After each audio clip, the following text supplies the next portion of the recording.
ఇక అని అంటే లక్షణాలు అని అర్థం. అంటే దేవుని యొక్క లక్షణాలతో ఒక ఒక ఆదామును తయారు చేశారు మట్టితో. ఓకేనండి, మట్టితో ఒక ఆదామును తయారు చేశారు. ఏ లక్షణాలతో? దైవ లక్షణాలు. దేవుడి యొక్క లక్షణాలు ఎవరిలో పెట్టాడు? మనలో పెట్టాడు. అంటే ఆదాములో పెట్టి తయారు చేశారు. ఇలా కొంతకాలం జరుగుతుండగా ఒంటరిగా ఉండటం బాగోదని చెప్పి ప్రక్కట ఎముకలో నుంచి ఒక ఎముకని తీసి మాంసంలో నుంచి మాంసం తీసి ఒక స్త్రీని తయారు చేసి ఆదాము గారి ఎదురుగుండా నిలబెట్టారు. నిలబెట్టిన వెంటనే చూసి, నా మాంసంలో మాంసమా, నా ఎముకలో ఎముక, నీవు ఇప్పుడు నుండి నారి అనబడదువు అని పేరు పెట్టాడు. నారి అంటే హవ్వమ్మ అని పేరు అప్పుడే రాలేదు. ఎప్పుడు వచ్చిందో అనేది మళ్ళీ నేను చెప్తాను. ఇలా జరుగుతూ ఉండగా యేసయ్య ఏం చెప్పారు? బాబు, మీరు ఇక్కడ మంచి చెడ్డలు కలిగిన ఫలం ఒకటి ఉంది. ఒక మంచి, ఒక చెడ్డ. ఇక్కడ రెండు చెప్తున్నారు, ఇది మంచి, ఇది చెడు అని చెప్తున్నారు.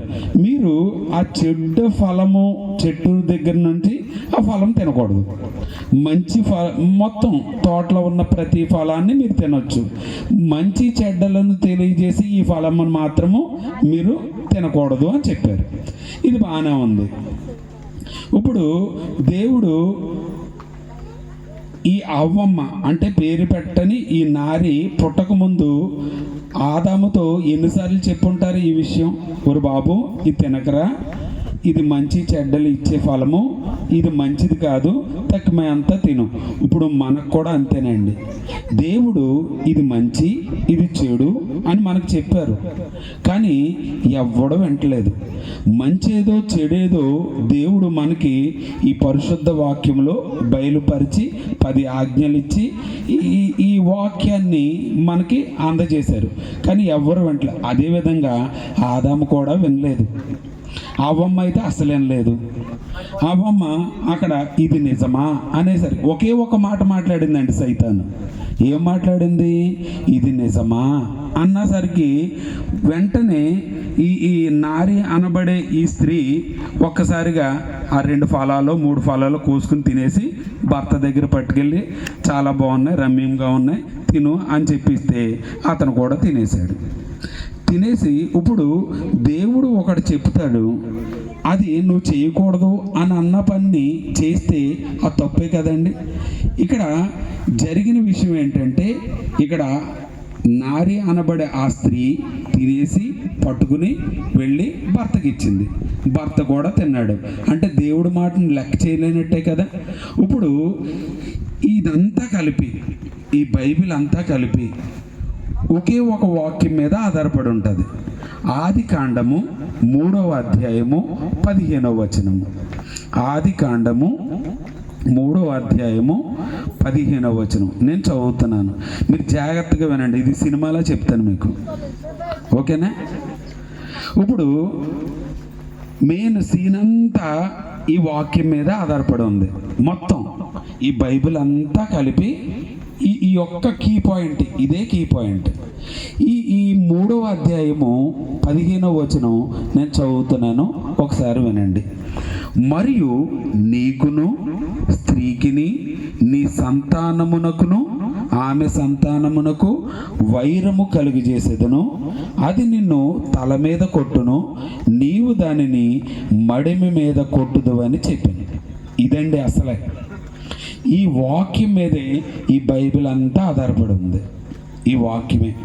ఇప్పుడు తప్పు చేసింది ఎవరు అని అంటే, ఆదాం తప్పు చేశాడు, నారి అనబడే స్త్రీ తప్పు చేసింది, తర్వాత ఇక్కడ సర్పం తప్పు చేసింది అని అంటున్నారు.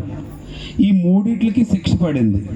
ఇప్పుడు సాతానుగాడు పాముని ఉపయోగించుకున్నాడు. దేన్ని ఉపయోగించుకున్నాడు? పామును ఉపయోగించుకున్నాడు.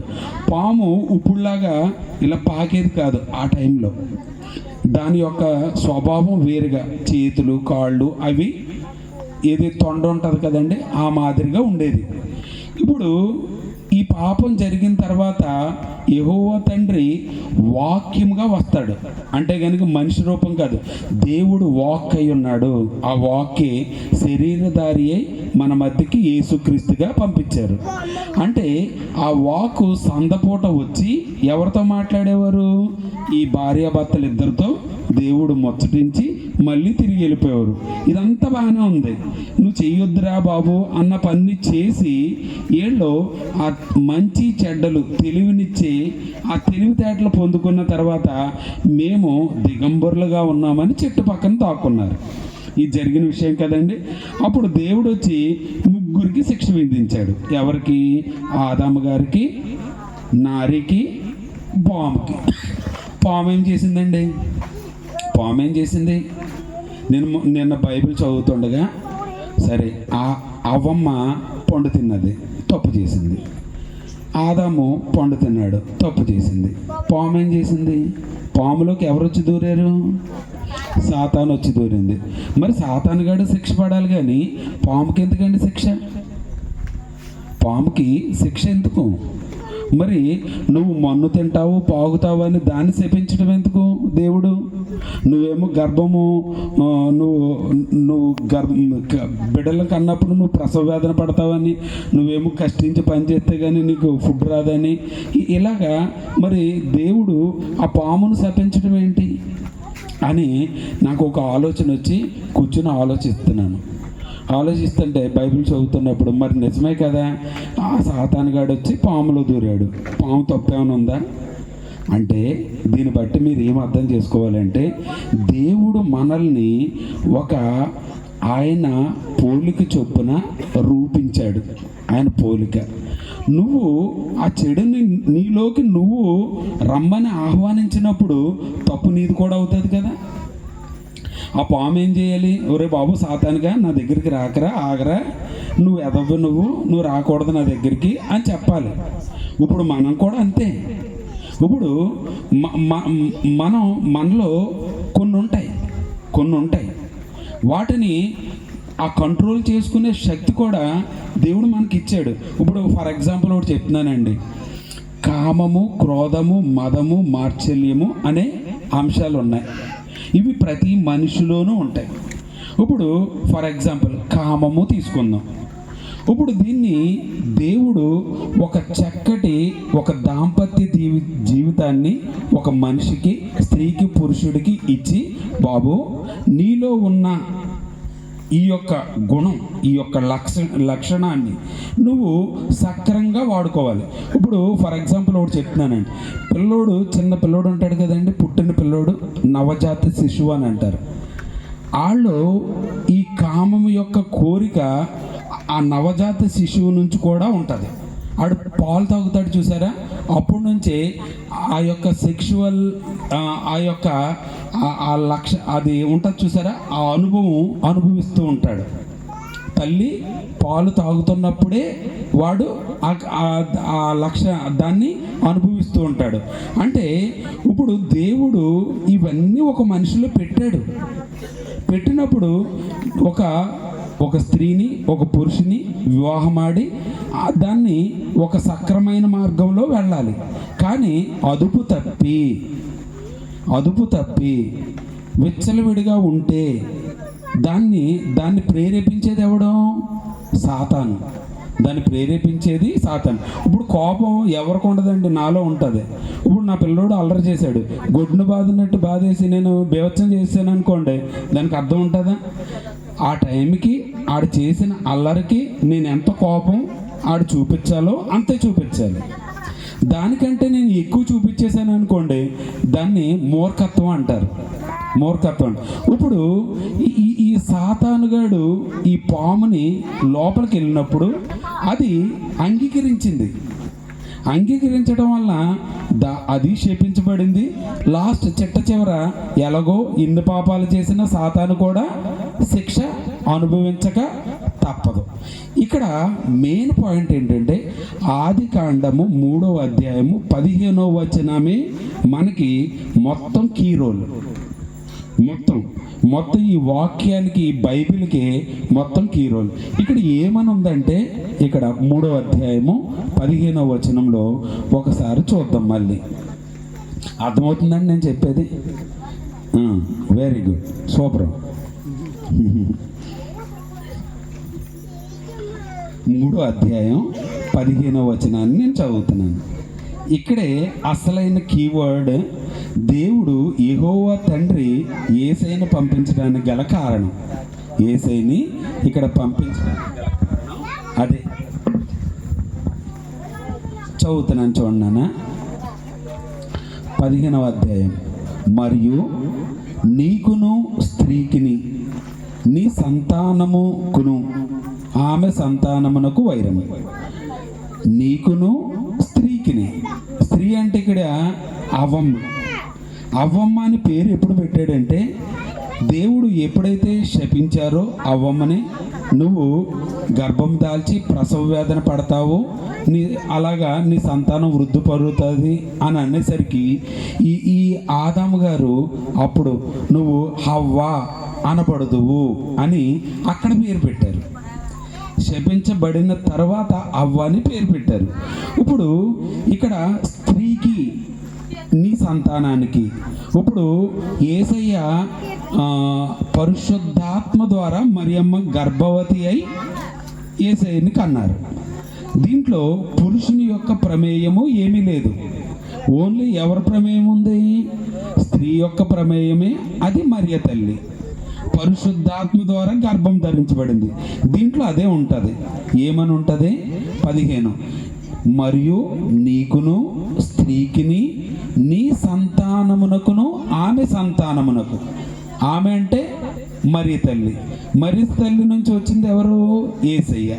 యేసయ్యకును నీకును వైరము కలుగజేసేదను, అది నిన్ను తల మీద కొట్టును, నీవు దానిని మడెం మీద కొట్టుదు అని చెప్పింది. ఇది మూల మొత్తం బైబిల్ అంతటికి జరగటానికి ఇదే. ఇక్కడ నుంచి బైబిల్ అంటే 2 యుద్ధాలండి. 2 యుద్ధాలతో బైబిల్ క్లోజ్ అయిపోద్ది. ఒక యుద్ధం ఏంటంటే హర్మగెద్దోని యుద్ధం, రెండోది గోగు మాగోగు యుద్ధం. ఒకటి హర్మగెద్దోని యుద్ధం, రెండోది గోగు మాగోగు యుద్ధం. ఈ 2 యుద్ధాలు అయిన తర్వాత బైబిల్ క్లోజ్ అయిపోద్ది, ఇంకేమీ లేదు. ఇప్పుడు ప్రస్తుతం హర్మగెద్దోని యుద్ధం జరగడానికి చాలా దగ్గర రోజులు ఉన్నాయి. ఎందుకు నేను క్రిస్మస్ సందేశం చెప్పట్లేదు అని అంటే, ఇది క్రిస్మసే. ఇప్పుడు ఆదికాండం 3:15 క్రిస్మస్ వాక్యమే. దాంట్లో నుంచి మిమ్మల్ని రాకడకు తీసుకెళ్తున్నాను.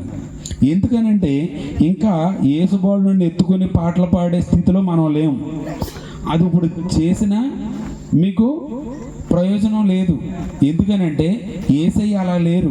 అది కూడా నేను చూపిస్తాను మీకు. యేసయ్య ఎలాగా ఇప్పుడు మేఘారుహుడై రాకడ ప్రభువుగా వస్తున్నారో దానిని మాత్రమే మీ తలంపులోను మీ మనసులోను ఉంచుకోవాలి. అలా ఉంచుకుంటేనే మీరు రాకడలో ఎత్తబడగలరు. ఇదంతా ప్రయాస దేనికండి? ఆయనతో పాటుగా యుగయుగాలు ఉండటానికి, ఆయనతో పాటుగా జీవించడానికి, అంతే తప్ప నరకంలోకి వెళ్ళిపోటాక కాదు కదా. అంటే మీరు రాకడ ప్రభువుని నిత్యము జ్ఞాపకం చేసుకుంటూ ప్రతి క్షణము కూడా రాకడ తలంపుతూనే ఉండాలి. దేవుడు వస్తున్నాడు, నన్ను తీసుకుపోతున్నాడు, దేవుడు వస్తాడు, నన్ను తీసుకెళ్ళిపోతాడు. ఈ తలంపులో ఎవరైతే ఉంటారో వాళ్ళు మాత్రమే ఎత్తబడగలరు. అర్థమైందా? వాళ్ళు మాత్రమే ఎత్తబడు. నేను చెప్తున్నాను కదండి, బైబిల్ అంతా 2 యుద్ధాలు. ఏ సినిమా చూడండి, 2 ఫైట్లు ఉంటాయి. లాస్ట్ ఎండింగ్ ఫైట్ ఒకటి ఉంటుంది, అంతే. సినిమా క్లోజ్, శుభం, అంతే కదా. ఇది కూడా అంతే. బైబిల్లో 2 యుద్ధాలు. ఒకటి హర్మగెద్దోని యుద్ధం, ఒకటి గోగు మాగోగు యుద్ధం.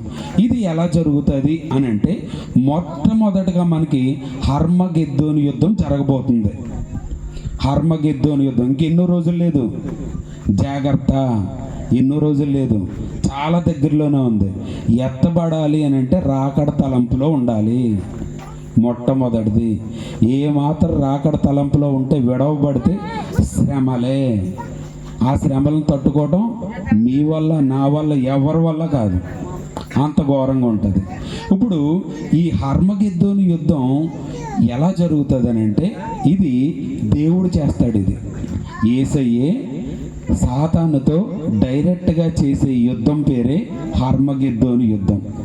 ఇప్పుడు తండ్రి, కుమార, పరిశుద్ధాత్మ త్రియేక దేవులు ఉన్నట్టుగానే సాతాను కూడా ముగ్గురు ఉంటారు.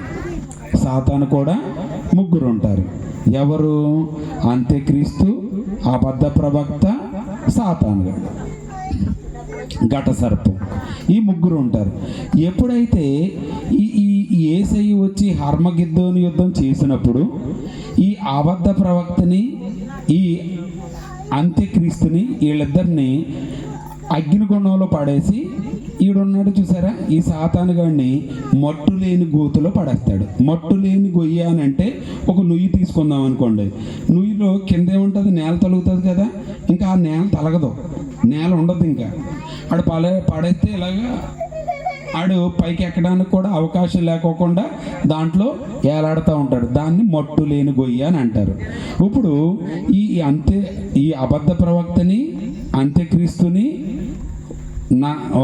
అగ్నిగుండంలో పడవేసి వీడిని మట్టు లేని గొయ్యిలో 1000 ఏండ్లు బంధించబడతాడు. ఎన్ని సంవత్సరాలండి?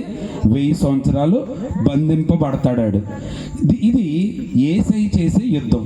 ఈ యుద్ధం పేరు హర్మగిద్దోను యుద్ధం అని అంటారు. ఏమంటారు? హర్మగిద్దోను. అప్పుడు రాకడలో కొంతమంది ఎత్తబడతారు. ఎవరు? పరిశుద్ధులు. దేవుడు చెప్పిన ఆ యొక్క నియమాలను పాటించే వాళ్ళు రాకడలో ఎత్తబడి మళ్ళీ పరలోకము, భూలోకము రెండు ఏకమైపోతాయి. ఏకమైపోయినప్పుడు వాళ్ళు రాజులుగాను, యాజక సమూహముగాను దేవుడితో 1000 ఏళ్ల పరిపాలన ఈ భూమి మీద చేస్తారు. మరి ఎందుకు వల్ల మళ్ళీ సాతానుగాడు విడిపించబడతాడో నాకు తెలియదు కానండి. మళ్ళీ ఆడు 1000 సంవత్సరాల తర్వాత మళ్ళీ దేవుడే వాడిని విడుదల చేస్తారు. అది ఆడికి, ఎవరికి? ఆ సాతానికి, యేసయ్యకు ఉన్న ఒప్పందం. అది ఆ ఒప్పందంలో మళ్ళీ ఆడు 1000 సంవత్సరాల తర్వాత విడవబడతాడు. ఇప్పుడు ఎప్పుడైతే ఈడు బంధించబడతాడో మట్టు లేని గొయ్యిలో, వాళ్ళు అగ్నిగుండంలో పడవేయబడతారో. ఎవరు? అంత్యక్రీస్తు, అబద్ధ ప్రవక్త. ప్రస్తుతం ఈ 1000 ఏండ్లలో సాతానుగాడు లేడు కదండి. ఎంత ఎలా ఉంటుందంటే సూపర్గా ఉంటుంది. ఒకడు వ్యభిచారం చేయడు, తాగడు, తర్వాత వాళ్ళ భార్యను కొట్టడు, పిల్లల్ని కొట్టడు, చక్కగా ఉంటాడు. సూపర్గా చక్కగా 1000 ఏండ్ల పరిపాలన జరుగుతూ ఉంటుంది. అంటే ఎక్కడా కూడా హింస, అహింసలో ఇలాంటి హింసలు ఏముండవు. అసలు ఎంత పీస్ఫుల్గా ఉంటుందంటే పరలోకము, భూలోకము ఏకమైపోయి ఉంటుంది. అప్పుడు మరి దేవుడికి, ఈ సాతానుగాడికి ఉన్న ఒప్పందం ప్రకారం మళ్ళీ విడవబడతాడు. విడవబడిన తర్వాత ఎప్పుడైతే ఆడు బయటకు వచ్చాడో అప్పుడు మళ్ళీ మొదటికి వచ్చేద్ది. మళ్ళీ మొదటికి వచ్చి మళ్ళీ జనాల్ని ఆడు వైపుకు తిప్పేసుకుంటాడు. అప్పుడు ఆడు తిప్పుకున్న జనాలని పేరు ఏంటంటే గోగు మాగోగు సైన్యం కింద ఏర్పాటు చేసుకుంటాడు. దాన్ని ఏమంటారండి? గోగు మాగోగు. అప్పుడు మళ్ళీ యుద్ధం జరుగుతుందని చెప్పాను కదా, రెండో యుద్ధం. దీని పేరే గోగు మాగోగు యుద్ధం. ఏం యుద్ధం ఇది? గోగు మాగోగు. మొదటి యుద్ధం పేరేంటి? మొదటి యుద్ధం పేరేంటి? ఓయ్, మొదటి యుద్ధం పేరేంటి? మొదటి యుద్ధం, 2 యుద్ధాలు చెప్పాను. మొదటి యుద్ధం హర్మగిద్దోని యుద్ధం. మీరు ఎంటలేదు. మొదటి యుద్ధం ఏంటి? హర్మగిద్దోని యుద్ధం. రెండో యుద్ధం గోగు మాగోగు యుద్ధం. హర్మగిద్దోని యుద్ధం యేసయ్య చేస్తారు. ఆ మూడిటిని బంధిస్తారు. ఈ మళ్ళీ ఆ సాతానుగాడు విడవబడతాడు. మళ్ళీ సగం ప్రజల్లోకి దూరిపోయి మళ్ళీ ఆడి వైపు లాగేసుకుంటాడు. లాగేసుకున్న తర్వాత యేసయ్య పక్కన ఉంటారు చూసారా రాజులు, యాజక సమూహం, వాళ్ళతో ఆ సాతానుగాడి మీద యుద్ధం చేయిస్తారు. చేయించి అప్పుడు ఆడిని నిత్య అగ్ని నరకంలో పడేస్తారు. పడేసిన తర్వాత శుభం అక్కడికి క్లోజ్ అవుద్ది. 2 యుద్ధాలతో ఈ బైబిల్ క్లోజ్ అవుతుంది. అప్పటి నుంచి మళ్ళీ మొదలవుతుంది. ఏంటి, అందరూ ఆయన న్యాయ సింహాసనం మీద కూర్చుంటారు, లైన్గా అందరూ నిలబడతారు, ఒక్కొక్కరు వస్తారు. బుక్లో పేరుంటే ఎల్లు బాబు పరలోకం వెళ్ళిపో, లేదనుకో నరకం వెళ్ళిపో. ఇలాగా న్యాయ సింహాసనం మీద కూర్చుని తండ్రి ఎదుట ఇతను నా బిడ్డే, ఇతను భూమి మీద నా గురించి సాక్ష్యం ఇచ్చాడు అని దేవుడు సాక్ష్యం చెప్పాలి. ఆ జీవ గ్రంథంలో మన పేరు లిఖించబడి ఉండాలి. లేని పక్షంలో మనం అగ్నిగుండంలోకి వెళ్ళిపోతాము, ఉన్న పక్షంలో పరలోక రాజ్యానికి వెళతాం. ఇది జరిగే మొత్తం ఈ బైబిల్లో ఉండే విషయం. ఇప్పుడు రాకడ మొదలైందా లేదా, మనం ఎంత జాగ్రత్తగా ఉండాలి అనేది 2 వాక్యాలు చూపించేసి నేను అయ్యగారికి అప్పచెప్తాను. దీన్ని బట్టైనా కొద్దిగా మీకు భయం కలుగుతుందని నా అభిప్రాయం. ఇంకా భయం కలగలేదు అనుకోండి, నేనేం చేయలేను, దేవుడు ఏం చేయలేడు. అర్థమైందా? ఇప్పుడు మీరు సినిమాలు బాగా చూస్తారు, ఆ విషయం నాకు తెలుసు. తర్వాత యూట్యూబ్లు ఇవన్నీ మీ సెల్ ఫోన్లో మీరు చూస్తారో తెలుసు. 2012 యుగాంతం అని కొట్టండి, ఇది యూట్యూబ్లో కొట్టండి. 2012 యుగాంతము అని యూట్యూబ్లో కొడితే హాలీవుడ్ సినిమా ఒకటి కనపడుతుంది. ఏం సినిమా అండి? Hollywood cinema. ఇది 2012లో తీశారు. ఎన్నో సంవత్సరం? 2012లో. ఎందుకు 2012లో తీశారు అని అంటే, కొంతమంది జ్యోతిష్యులు, వీరబ్రహ్మం గారు మీకు ఐడియా ఉంది కదా, అలాగే కొంతమంది ఉన్నారండి. నాస్ట్రోడామస్ అని ఒక ఆయన, బాబా వంగ, మీరు యూట్యూబ్లో కొడితే వస్తుంది. బాబా వంగ కానీ, నాస్ట్రోడామస్ కానీ, వీరబ్రహ్మం గారు కానీ కొడితే మీకు వస్తుంది. ఇది 2012లోనూ టీవీలో చాలా దోబరు కొట్టేశారు.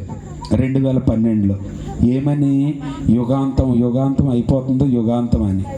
కానీ యుగాంతం అయిపోతుందన్నారు కానీ దానికి ప్రూఫ్ ఎక్కడ చూపించలేదు. ఎవరు? ఈ నాస్ట్రోడామస్ కానీ, ఈ వంగ బాబా కానీ, ఈ వీరబ్రహ్మం గారు కానీ ఎవరు చూపించలేదు. చెప్పిన వాళ్ళు ఎవరు చూపించలేదు. కానీ బైబిల్లో అది రాయబడి ఉంది. అంటే 2012లోనే యుగాంతం అనేది మొదలయ్యింది. యుగాంతము ఎప్పుడు మొదలైంది? 2012లో మొదలైంది. ఇప్పుడు ప్రకటన గ్రంథము 9వ అధ్యాయము 15వ వచనం తీయండి. ప్రకటన గ్రంథము 9వ అధ్యాయం 15వ వచనం చదువుతున్నాను, వినండి. మనుషులలో 3వ భాగమును సంహరింపవలెనని అదే సంవత్సరమున, అదే నెలలో, అదే దినమున, అదే గంటకు సిద్ధపరచబడి ఉండిన ఆ 4 దూతలు వదిలిపెట్టబడినది. ఇది మెయిన్ కీ పాయింట్ అండి. ఇది ఇప్పుడు 2012లో వీళ్ళందరూ యుగాంతం యుగాంతం అని చెప్తే, వార్తలు కూడాను వారం రోజులు దోబర కొట్టేస్తే ఒక హాలీవుడ్ ఒక డైరెక్టర్ సినిమా కూడా తీసేశాడు. యుగాంతము 2012 అని ఒక సినిమా తీసేశాడు. ఇప్పుడు ఇది తీశారు కానీ మన దేవుడు ముందుగానే రాసి పెట్టారు ఈ బైబిల్లో. ఎక్కడ? ఈ 9వ ప్రకటన గ్రంథం 9వ అధ్యాయం 15. ఇది మళ్ళీ నేను ఒకసారి చదువుతున్నాను, జాగ్రత్తగా వినండి. మనుషులలో, ఇప్పుడు మనుషులు ప్రపంచంలో 700 కోట్ల మంది ఉన్నారండి. ఎంతమంది? 700 కోట్లు. ఈ మనుషులలో 3వ భాగం అంటే 700 కోట్లలో 3వ భాగం అంటే ఎంత? 4 భాగాలు చేయండి. 7ని 4 భాగాలు చేసామనుకోండి, ఎంత అవుతుంది? 1.8 ఎంత అవుతుంది అంటే దరిదాపుగాను ఒక 500 కోట్ల మంది చంపేయమని 4 దూతల్ని పరలోకం నుంచి విడవబడ్డాయంట. చూడండి, మళ్ళీ చదువుతున్నాను. మనుషులలో 3వ భాగమును సంహరింపవలనని అదే సంవత్సరం అదే నెల, అంటే ఇప్పుడు 12వ నెల ఉందనుకోండి, 12వ సంవత్సరం ఉందనుకో, 12వ నెలే, 12వ తారీఖే, 12వ గంట. ఇంకా దేనికన్నా వస్తుందా? 13వ తారీఖుని 13వ సంవత్సరం వేసుకుందాం, 2013, 13వ గంట ఉంటుందా? 13వ తారీఖు ఉంటుంది, అవునా? 13వ తారీఖు ఉంటుంది. తర్వాత 13వ సంవత్సరం ఉంటుంది, 13వ నెల ఉండదు, 13వ దినం ఉంటుంది, తర్వాత 13వ గంట ఉండదు. అది మరి సూట్ అవుతుందా? సూట్ అవ్వట్లేదు. సూట్ అవుతుంది? 2012, 12వ నెల, 12వ తారీఖు, 12 గంటలు. ఈ టైంకి 4 దూతలు విడవబడ్డారంట భూమి మీదకి. ఎందుకని? మనుషులలోనున్న 3వ భాగాన్ని చంపేయి అని, సంహరించు అని. అంటే 2012 యుగాంతము మొదలైపోయింది. ఆల్రెడీ 4 దూతలు విడవబడ్డారు. ఇప్పుడు మీరు 7వ అధ్యాయం తీయండి. 7వ అధ్యాయం 1వ వచనం. అటు తరువాత భూమి యొక్క 4 దిక్కులలో 4 దేవదూతలు నిలిచియుండిరి. భూమి మీదనైనను, సముద్రం మీదనైనను, ఏ చెట్టు మీదనైనను గాలి వేచకుండునట్లు భూమి యొక్క 4 దిక్కుల వాయువులను పట్టుకొని ఉండగా చూచితిని.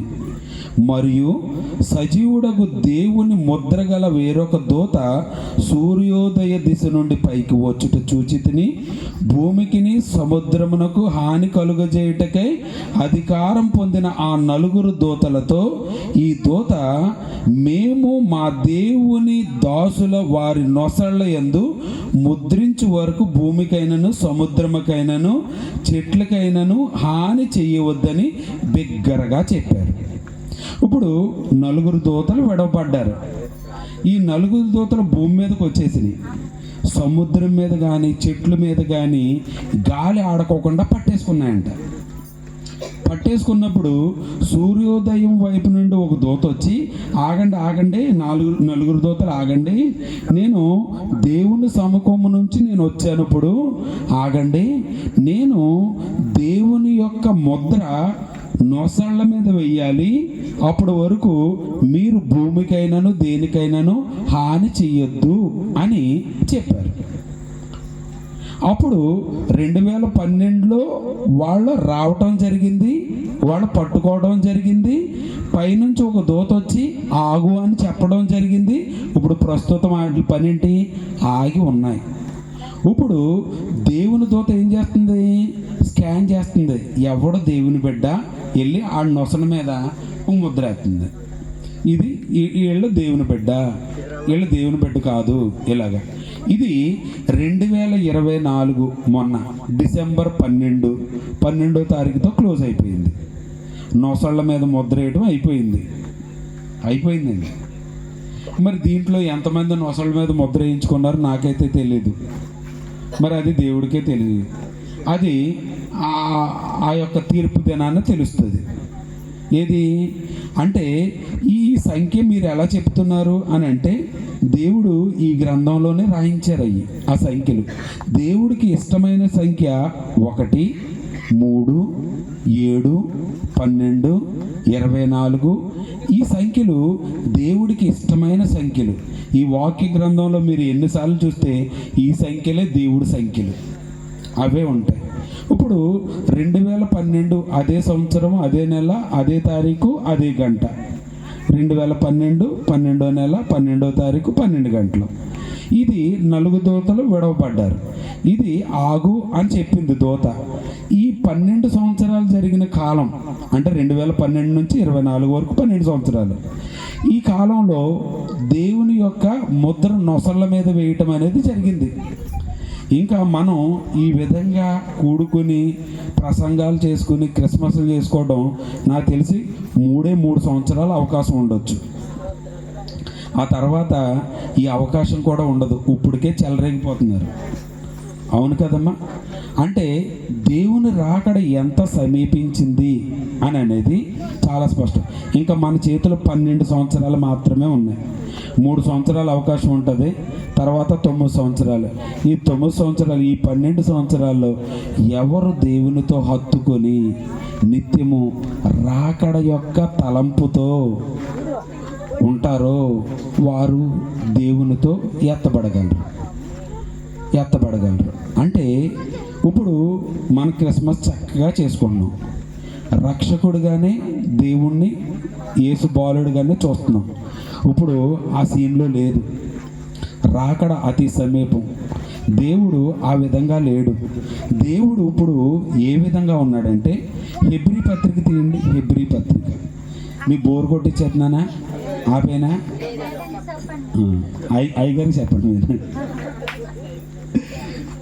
ఒక్క నిమిషం, అయిపోయింది అయ్యా. హెబ్రీ పత్రిక 1వ అధ్యాయం తీయండి. దీంట్లో దేవుడు ఎలా ఉన్నాడో మీకు నేను చూపిస్తాను, చదువుతున్నాను. పూర్వకాలమందు నానా సమయములలోనూ నానా విధములుగా ప్రవక్తల ద్వారా మన పితరులతో మాట్లాడిన దేవుడు ఈ దినముల అంతము యందు కుమారుని ద్వారా మనతో మాట్లాడాను. ఆయన ఆ కుమారుని సమస్తమునకును వారసునిగా నియమించెను. ఆయన ద్వారా ప్రపంచములను నిర్మించెను. ఆయన దేవుని మహిమ యొక్క తేజస్సును, దేవుడు అంటే యెహోవా దేవుని యొక్క తేజస్సును ఆయన తత్వము యొక్క మూర్తిమత్వమునై ఉండి మహత్తు గల మాటల చేత సమస్తమును నిర్వహించుచు పాపముల విషయంలో శుద్ధీకరణ తానే చేసి దేవదూతల కంటే ఎంతో శ్రేష్టమైన నామము పొందెను.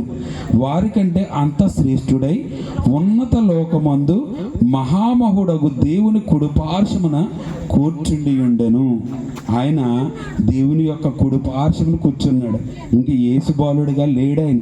ఇప్పుడు ప్రకటన గ్రంథంలో కూడా చూస్తే 1వ అధ్యాయంలో ఆయన దేవుడు ఈ యోహాను గారికి ఏ విధంగా కనిపించాడో ఇక్కడ ఉంటుంది. ఎక్కడ చూడండి, 1వ అధ్యాయము 13వ వచనం. 7 సువర్ణ దీపస్తంభముల మధ్యను మనుష్య కుమారుని పోలిన ఒకరిని చూచితిని. ఆయన తన పాదముల మట్టుకును దిగుచున్న వస్త్రములను ధరించుకుని రొమ్మునకు బంగారు దట్టి కట్టుకుని ఉండెను.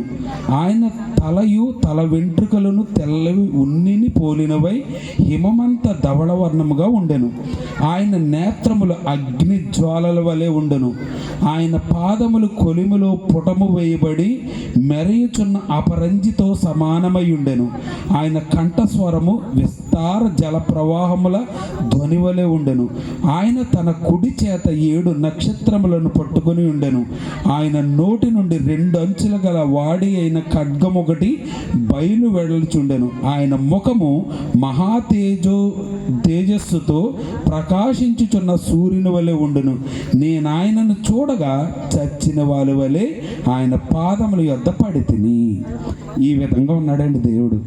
యేసుబాలుడిగా లేడు, అయిపోయింది. వచ్చాడు, ఆయన రక్షకుడిగా వచ్చాడు, మనకు రక్షణ ఇచ్చాడు. మళ్ళీ వెళ్ళిపోయారు, మరణం పొందారు, జీవ పునరుద్ధానంతో మళ్ళీ లేపబడ్డారు. మనల్ని కూడా ఆ జీవ పునరుద్ధానంలోనికి తీసుకుని వెళ్ళటానికి మళ్ళీ తిరిగి వస్తున్నారు ఆయన రాకడ ప్రభుగా. ఇప్పుడు మీ తలంపంతా రాకడ ప్రభువుని జ్ఞాపకం చేసుకోవాలి.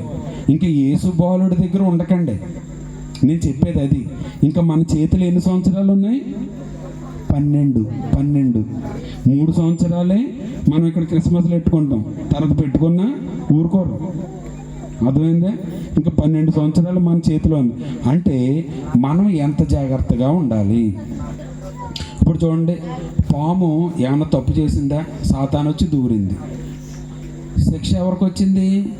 దూరించుకున్నవాడికి వచ్చింది, దూరినోడికి వచ్చింది. ఇప్పుడు అంతే. దేవుడు మనల్ని ఆయన యొక్క దైవ లక్షణాలతో చేశారు. ఆ విధంగానే ఉందాం.